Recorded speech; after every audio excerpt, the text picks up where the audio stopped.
Hello friends, अभी हम लोग देखते हैं कि projection of one vector on another vector, ये डॉट प्रोडक्ट से होता है। तो ये अगर कोई वेक्टर्स ए हो गया, ये दूसरा कोई वेक्टर्स बी हो गया, तो प्रोजेक्शन का मतलब होता है कंपोनेंट, जो मैंने रिजोल्यूशन में बताया भी था कि यहाँ पे प्रोजेक्शन का मतलब होता है कंपोनेंट, मतलब component of one vector on another vector, या एक वेक्टर का कंपोनेंट दूसरे के डायरेक्शन में होता है। इसके लिए हम लोग क्या करते हैं, सपोज कि ये डायरेक्शन था, इस दोनों के बीच का एंगल होता है यहाँ पे, तो यहाँ पे हम लोग यहाँ पर क्या करते हैं, ऐसे करके निकालते हैं। तो ये कंपोनेंट कितना होता है, ये बी कॉस थीटा होता है कंपोनेंट। क्योंकि अगर इसका कंपोनेंट इस डायरेक्शन में लगाएं तो क्या करेंगे, जस्ट लाइक टॉर्च मैंने जला देते हैं, मैंने बताया था। यहाँ पे हम लोग क्या करेंगे, प्रोजेक्शन निकालने का टॉर्च जला दी, जस्ट लाइक यहाँ तक शेडो बनता है। तो ये बी कॉस थीटा, मतलब इस वेक्टर का कंपोनेंट कितना होगा, यहाँ से लेकर के यहाँ तक होता है बी कॉस थीटा। किसके डायरेक्शन में, तो डायरेक्शन ए, वेक्टर ए के डायरेक्शन में होता है। सिमिलरली हम लोग यहाँ पे अगर निकाल सकते हैं कि ये वेक्टर बी हो गया, ये वेक्टर ए हो गया, और इसके डायरेक्शन में निकालना, तो यहाँ से टॉर्च जलाएंगे तो यहाँ तक हम लोग देखते हैं कि परपेंडिकुलर जो भी शेडो बनता है, ये एंगल कितना हो जाएगा, थीटा। तो ये वेक्टर वी हो गया, तो वेक्टर वी का डायरेक्शन, अब इसका कंपोनेंट होगा तो ये ए कॉस थीटा होता है। क्योंकि जो भी एंगल हम लोग निकालते हैं यहाँ पे एक कॉस थीटा, वैसे भी निकाल सकते हैं। ये परपेंडिकुलर है तो ये हो गया एच, और ये हो गया इस एंगल के लिए हो गया पी, हो गया B, B equal to H cos theta होता है। जैसे भी आप निकालना चाहते, ये हो गया ए कॉस थीटा। तो ये देखना है कि जब इसका निकालते हैं कंपोनेंट, जिसका कंपोनेंट निकालते हैं उसमें कॉस लगा देते हैं, और कितना जो एंगल होता है जिस वेक्टर के साथ हम लोग निकालते हैं, जिस डायरेक्शन में, अगर इसके डायरेक्शन में निकालते हैं तो इस वेक्टर के साथ कितना एंगल बनाता है, कौन, जिस वेक्टर का हम लोग कंपोनेंट निकालते हैं।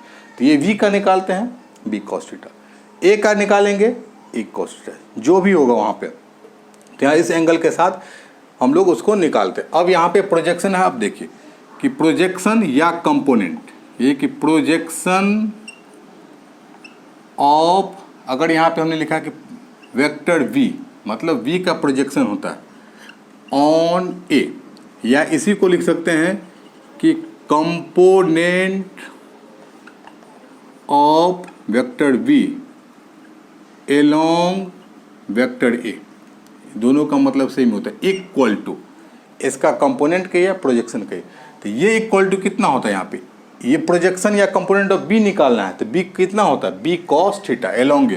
तो यहाँ पे हम लोग लिखते हैं कि बी कॉस थीटा। अब इसको आगे लिखेंगे, कॉस थीटा इक्वल टू कितना होता है बी, और हमने देखा था कि बी के अलावा कितने, तो मैग्नीट्यूड हो गया। तो ये cos theta A dot B, जब दोनों के बीच का एंगल निकालना हो तो डॉट वाला ऊपर, बिना डॉट वाला नीचे, मतलब डॉट वाला ऊपर, और मैग्नीट्यूड हम लोग यहाँ पे लिख सकते हैं ये इक्वल टू। अब ये देखिए, ये तो मैग्नीट्यूड सेम ही होता, मॉड लिखे या बिना मॉड का लिखे, ये कैंसिल आउट हो गया। तो ये हो गया ए डॉट वी अपॉन यहाँ पे ए। अब यूनिट वेक्टर में हमने देखा था कि यूनिट वेक्टर जब भी कोई वेक्टर्स होता है उसके मैग्नीट्यूड से डिवाइड कर दे तो वह यूनिट वेक्टर्स होता है। यूनिट वेक्टर के लिए होता है कि जब भी कोई वेक्टर्स होता है उसमें हम लोग अगर उसके वेक्टर मैग्नीट्यूड से मल्टीप्लाई कर देते हैं तो उसका यूनिट वेक्टर्स होता है।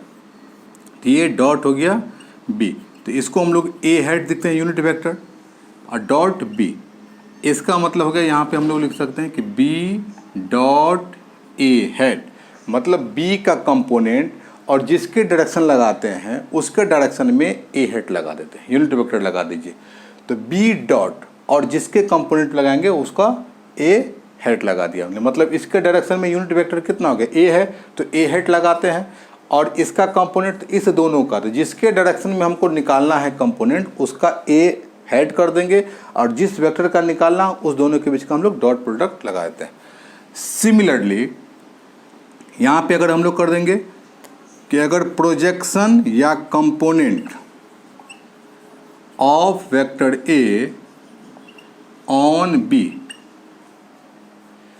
यहाँ पे अब ए का कंपोनेंट है, मतलब ए का कंपोनेंट किसमें, बी के अलाउ। सिमिलरली यहीं पे तो ए का कंपोनेंट कितना होता है, यहाँ पे ए कॉस थीटा लिख सकते हैं, फिर यहाँ पे हम लोग इसका वैल्यू लिखेंगे कॉस थीटा का, फिर जब कंपोनेंट आएगा तो यहाँ पे हम लोग लिख सकते हैं, यहीं पे लिख सकते हैं कि ए कॉस थीटा, फिर ए आएगा, फिर कॉस थीटा हो जाएगा, यहाँ पे ए डॉट बी अपॉन आ जाएगा यहाँ पे ए बी, फिर ए कैंसिल आउट, फिर हो गया ए dot vector v upon v, और जब किसी वेक्टर को उसके मैग्नीट्यूड से डिवाइड करते हैं तो वो होता है यूनिट वेक्टर के बराबर ही होता है। तो ये इक्वल टू कितना का वेक्टर a डॉट यहाँ पे b हेड दिखाते हैं। तब देखिए जिस वेक्टर का कंपोनेंट निकालना वो वेक्टर से मैं अगर डॉट में लिखेंगे तो इसमें क्या करते थे कि जिसका निकालना होता है उसको हम लोग एंगल कॉस लगा देते थे न्यूमेरिकल वैल्यू। अब यहाँ पे डॉट में क्या करते हैं कि जिस वेक्टर का निकालते हैं उसको रखते हैं ए dot A vector A dot, और जिसके डायरेक्शन में निकालते हैं उसका यूनिट वेक्टर के साथ डॉट प्रोडक्ट लगा देते हैं। सिमिलरली अब कर सकते हैं, अगर मान लीजिए यहाँ पे कोई वेक्टर अगर सपोज कीजिए और लोग यहाँ पे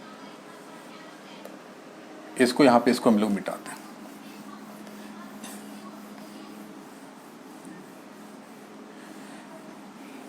अगर कोई देखे कि कोई वेक्टर यहाँ पे अगर रहे, यहाँ पे b रहे, कोई c रहे, अब b का c के अलावा निकालना तो कितना होगा, यहाँ पे अगर लिखेंगे कि प्रोजेक्शन